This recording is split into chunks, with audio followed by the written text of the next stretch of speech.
Private వాళ్ళ island లేకుండా private వాళ్ళ బీచ్ ఇది. దీంట్లో ఒక మనిషికి వచ్చి 50 రూపీస్ ఛార్జ్ చేసేది, కానీ అంత పెద్ద థ్రిల్లింగ్ ఏం లేదు. ఇటుపక్క చూసుకుంటే అదొక ప్రైవేటు బీచ్. దాని తర్వాత చూసుకుంటే ఫుల్ పబ్లిక్ ఉన్నారు.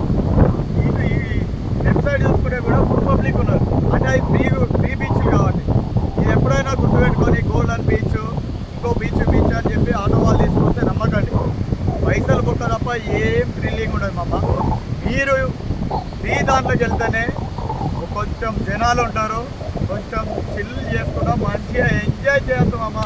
ఎప్పుడైనా గుర్తుపెట్టుకోండి, ఆటో వాళ్ళని నమ్మి గోల్డెన్ బీచ్ కానీ ఈ బీచ్ కానీ అంటే రాకండి మామ. పైసలు లాగడం తప్ప ఈ బీచ్లో ఏం లేదు, మజా లేదు, ఒక మనిషి లేడు.